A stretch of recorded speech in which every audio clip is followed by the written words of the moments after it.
Hi everyone, it's Yapi here. Yesterday I did a video on the rapture. Is it possible during the short season of deception that we are in Revelation 20? And yes, I pointed out one verse that points to the possibility that it could happen. It is a possibility, but that it is not shown in Scripture. There is no Bible verses that tells us there's a rapture, and there's not even Bible verses that tells us really that there's a rapture with the second coming. But I wanted to just point to some of these verses quickly and also mention something else that I've seen in a comment that I wanted to talk about too. Now, the favorite verse that Christians quote for the rapture is 1 Thessalonians 4, let's see, verse 16, and also read 17. For Yahweh himself will descend from heaven with the voice of the archangel, and with the trumpet of Yahuwah, and the dead in your Messiah will rise first. We see it refers to the trumpet of Yahuwah, it refers to the second coming of Yahushua, and then the dead will rise. And then verse 17, then we who are alive, Paul says, then him and those other believers around him who are alive and remain shall be caught up together with them in the clouds to meet Yahuwah in the air, and thus we shall always be with him, with Yahuwah. So clearly Paul, and if you look into this, Paul and his disciples, everyone, expected Yahushua's return in their generation, within those 40 years after his death. They expected him to return. And we see this again here in verse 17. This event that he's talking about in verse 16, Paul says it's going to happen in their generation. And sadly people miss this verse, or they misunderstand this verse. They don't even see it, because if you have certain glasses on, if you've always believed a certain way, it's difficult to see something else. And that's what I'm pointing out now. You missed this, that he was talking about himself being caught up in the air with other believers who are still alive. So yes, they all believed that Yahshua is coming within that generation, and he did.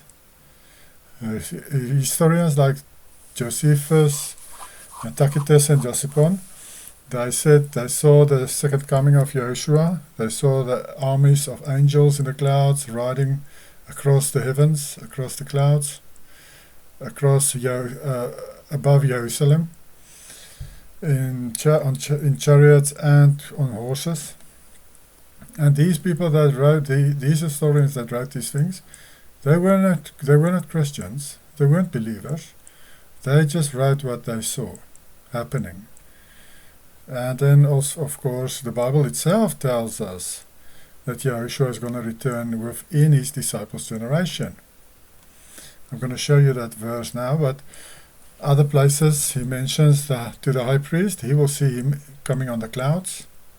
He also tells in Revelation, he tells us, Revelation 1 verse 7, that the Roman soldiers who nailed him to the pole, they will see him return with his second coming.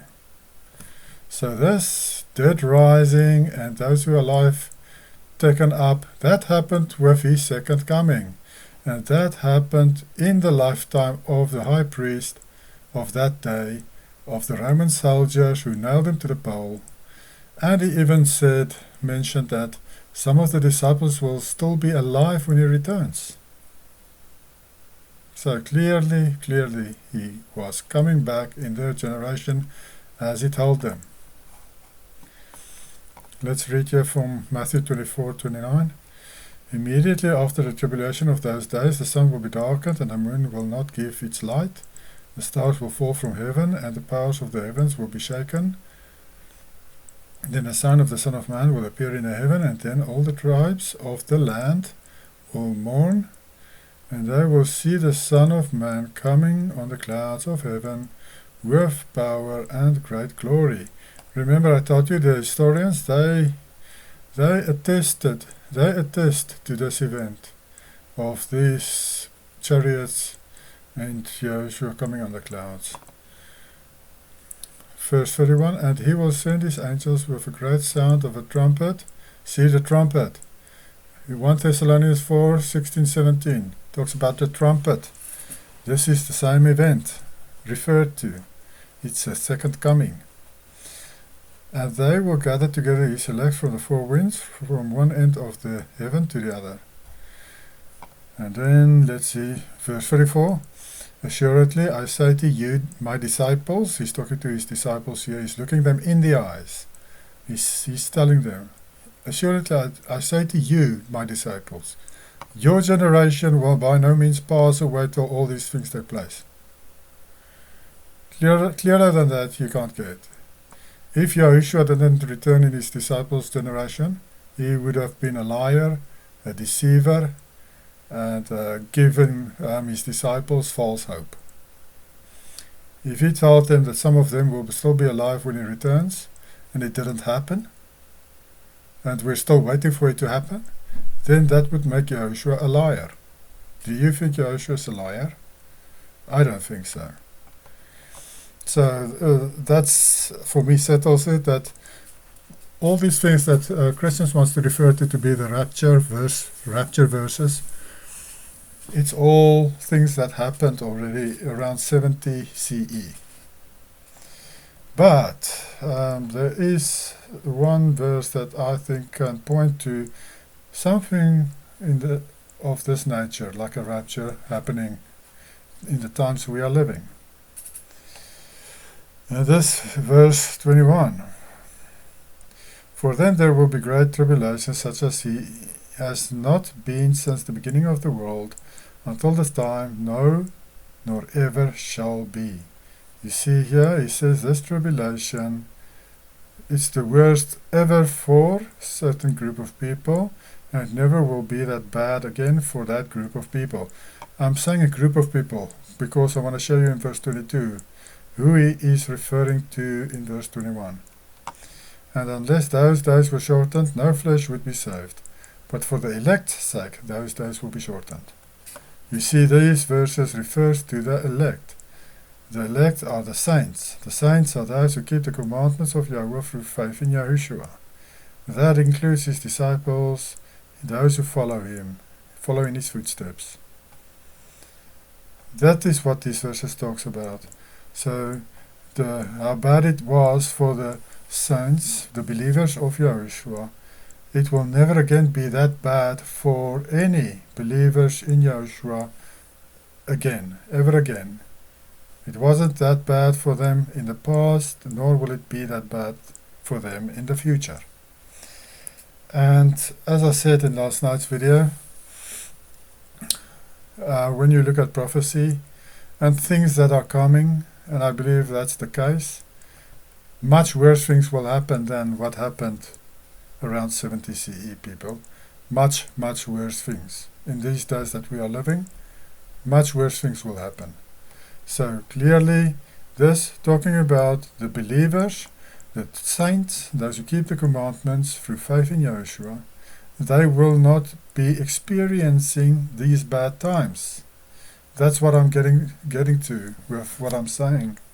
If things are going to get much worse than what it was in 70 CE, then that points to a rapture type event.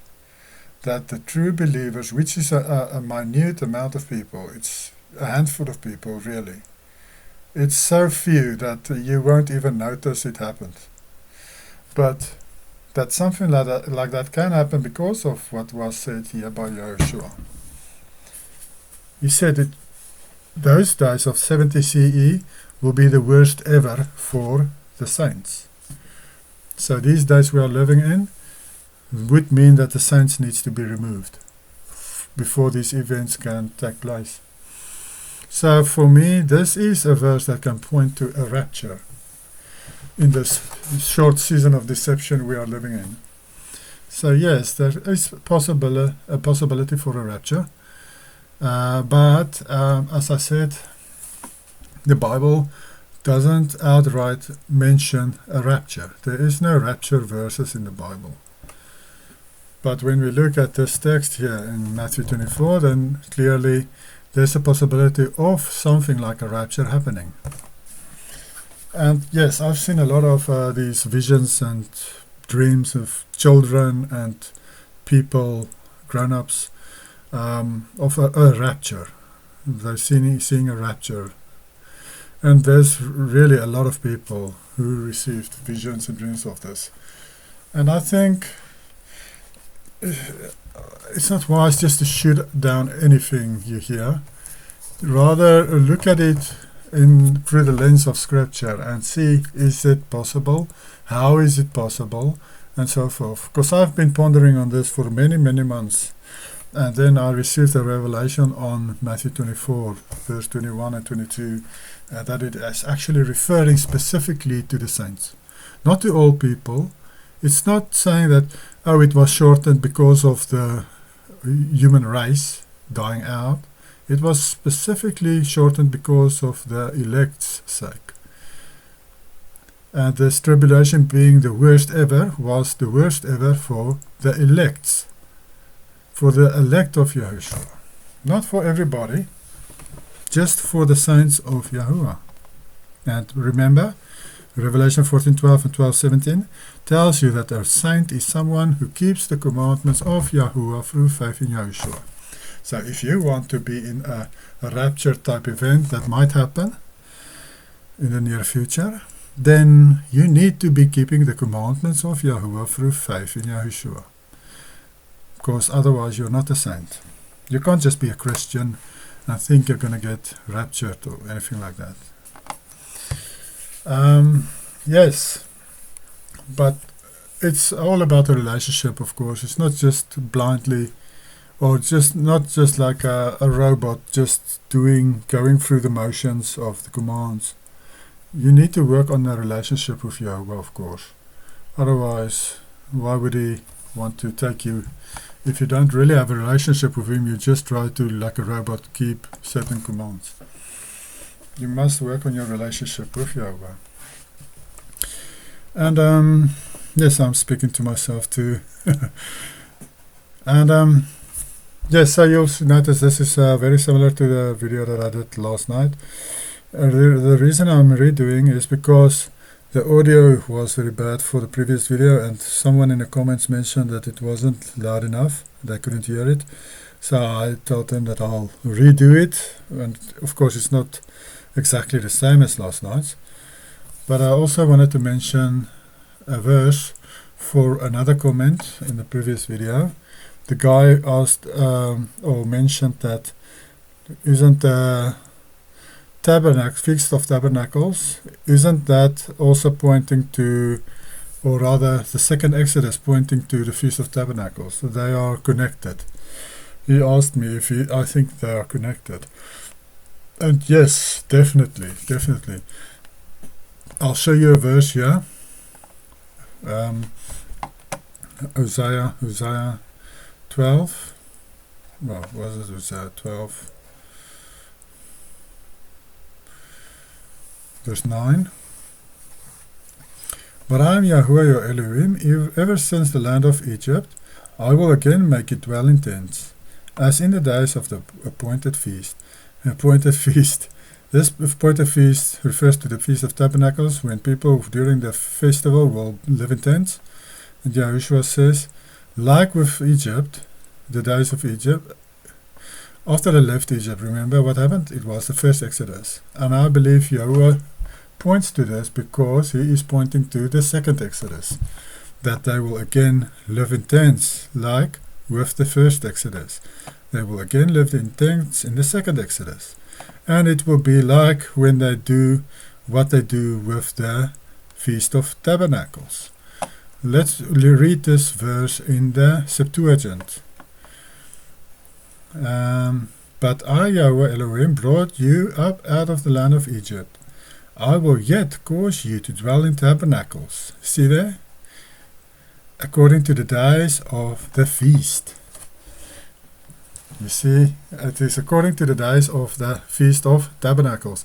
He will let them dwell in tabernacles. So clearly there is a link between the Festival of Tabernacles, the Feast of Tabernacles, and the second Exodus. And let's see this Feast of Tabernacles, Leviticus 23 verse 39. Also on the 15th day of the 7th month, when you have gathered in the fruit of the land, you shall keep the feast of the Yahweh for 7 days. See, there's 7 days, but on the first day there shall be a Sabbath, and on the 8th day a Sabbath. So really it's 8 days. It says it's 7 days, but for 8 days really you have this festival, because the first day is a Sabbath rest, and then the 8th day is a Sabbath rest, which is interesting for me, because when you understand the timeline, that there is 8 days in our timeline, which is 8,000 years, and of course the 8th day will be shortened. That's why Revelation 20 calls it the short season of deception. So Satan only gets a short period of time.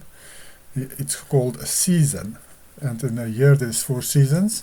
So let's say around 250, 300 years Satan has in the 8th day to deceive the people again. And that's where we are in now. We are in the 8th day, and we see in that festival there are 8 days in that festival. Now the festival is said to be 7 days, but on the 8th day is really part of it, because it's also mentioned to be a Sabbath, just like the first day of that festival. Now we are in that 8th day, as I said, which is amazing. There are similarities between this festival and where we are now, and that they live in tents during the festival, and that Yahushua says in Hosea 12 that again they will live in tents, like with the first Exodus. They will live in tents in the second Exodus. If you watch my previous video, go watch Gog of Magog War, Who, When and Where. In that video, around the end of it, I show you the prophecy of Nicolaas van Rensburg of South Africa, a vision he had. He had many visions. He was also a prophet, and one of the visions was that Israel remnant fleeing to South Africa and living in tents along the coastlines. He saw a vision of them living in tents on the east and the west coast of South Africa. He even mentions from where to where on the coastline he saw the tents, the white tents. So that is exactly what we read in Hosea 12 verse 9. Exactly. So this prophet of South Africa had the exact same vision, really, that Hosea had, and even more details, of course, much more detail than what Hosea gave us, which is amazing. This is in our future, people. That is soon. And that also shows you where Israel remnant will gather with the second Exodus. War is coming to the Western world. War is coming to the Israel nations. The white people of the world, of these Western nations, they are Israel. They are the Israel that doesn't want to obey Yahweh's commands, that are supposed to turn back to his commands through faith in Yahushua. But they are hard-hearted and rebellious.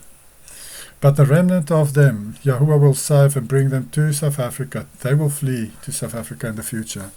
War is coming to all these nations, and the war will come from Japhet's descendant, and that is Gog of Magog, which is Russia with his allies. They will attack the Western world.